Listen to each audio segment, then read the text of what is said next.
నమస్తే, welcome to cine talkies. Bellamkonda Sai Srinivas హీరోగా director Kaushik పెగర్లపాటి తెరకెక్కించిన చిత్రం కిష్కింధపురి. అనుపమ పరమేశ్వరన్ కథానాయిక. బలమైన భావోద్వేగాలతో నిండిన హారర్ మిస్టరీ కథతో ఈ సినిమాను రూపొందించారు. భైరవంతో ఇటీవలే హిట్ కొట్టిన సాయి ఈ సినిమా కూడా మంచి హిట్ అవుతుందని భావిస్తున్నారు. ఈ నేపథ్యంలోనే విడుదలైన టీజర్, ట్రైలర్లకు మంచి రెస్పాన్స్ వచ్చింది. దీంతో మూవీ టీం కిష్కింధపురి సినిమాను ఇవాళే ప్రేక్షకుల ముందుకు తీసుకొచ్చింది.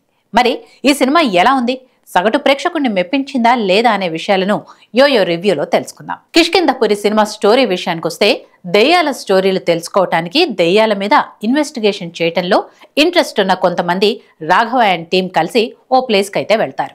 ఇక వాళ్ళు అక్కడి నుంచి దెయ్యాలు తిరిగే ఏరియా అని చెప్పి సువర్ణభూమి రేడియో స్టేషన్ అనే ప్లేస్ కి వెళ్లాల్సి వస్తుంది. అక్కడ వాళ్ళకి ఎలాంటి ఇబ్బందులు ఎదురయ్యాయి, ఆ టీం అక్కడ ఎదురైన ప్రాబ్లమ్స్ ని ఎలా ఫేస్ చేశారు అనే విషయం తెలియాలంటే మాత్రం సినిమా చూడాల్సిందే.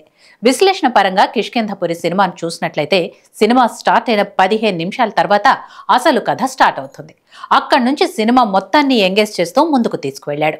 ఈ సినిమాను దర్శకుడు కౌశిక్ పెగర్లపాటి ఎక్కడా కూడా డీవియేట్ అవ్వకుండా చాలా ఫ్రెష్ ఫీల్ తో ముందుకు తీసుకువెళ్లే ప్రయత్నం చేశాడు. ఇక ఏదేమైనా కూడా తనదైన రీతిలో సత్తా చాటుకున్న ఈ దర్శకుడు ఈ సినిమాతో మరోసారి తన ఖాతాలో సక్సెస్ ను వేసుకున్నాడనే చెప్పాలి. ఇక రైటింగ్ విషయంలో కూడా ఆయన చాలా వరకు జాగ్రత్తలు తీసుకున్నాడు. హర్రర్ గొలిపే సన్నివేశాలు చాలా ఎక్స్ట్రాడినరీగా ఉన్నాయి. ఇక సెకండ్ హాఫ్ కూడా అంతే ఎంగేజింగ్ గా వెళ్తే బాగుండు అనుకున్నప్పటికీ అక్కడక్కడ కొంతవరకు తడబడ్డాడు. సెకండ్ హాఫ్ మీద దర్శకుడు ఇంకా స్పెషల్ కేర్ తీసుకుంటే ఇంకా బాగుండేది. ప్రతి సీన్ను డైరెక్టర్ చాలా డిఫరెంట్గా ప్రజెంట్ చేశాడు. బెల్లంకొండ శ్రీనివాస్ సైతం ఎక్కడా కాంప్రమైజ్ అవ్వకుండా చాలా చక్కటి పర్ఫార్మెన్స్ ఇచ్చాడు. మొత్తానికైతే ఈ సినిమాతో బెల్లంకొండ శ్రీనివాస్ మరోసారి తనను తాను ఎలివేట్ చేసుకున్న విధానం బాగుంది. ఇక బ్యాక్గ్రౌండ్ స్కోర్ విషయంలో మాత్రం చాలా జాగ్రత్తలు తీసుకున్నారు. ఎక్కడా కూడా తగ్గకుండా ఇంతకు ముందు వచ్చిన కొన్ని హారర్ సినిమాలను బీట్ చేసే విధంగా ఈ సినిమా బ్యాక్గ్రౌండ్ మ్యూజిక్ ను కొట్టడం అనేది నిజంగా గుడ్. ఇక ఆర్టిస్టుల యాక్టింగ్ విషయానికి వస్తే, బెల్లంకొండ సాయి శ్రీనివాస్ ఈ సినిమాలో యాక్టింగ్ ఇరగదీశాడు. ఇప్పటికే వచ్చిన భైరవన్ సినిమాతో భారీ డిజాస్టర్ను మూటగట్టుకున్న ఆయన ఈ సినిమాతో మాత్రం చాలా డీసెంట్ పర్ఫార్మెన్స్ ని ఇచ్చాడు.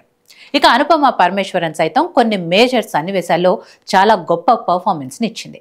హైపర్ ఆది కామెడీ పంచులు బాగున్నాయి. ఇక మిగతా ఆర్టిస్టులందరూ వాళ్ల పాత్రల పరిధి మేరకు నటించి మెప్పించారు. ఇక టెక్నికల్ అంశాల విషయానికి వస్తే, ఈ మూవీకి మ్యూజిక్ అందించిన చైతన్ భరద్వాజ్ మ్యూజిక్ చాలా బాగుంది.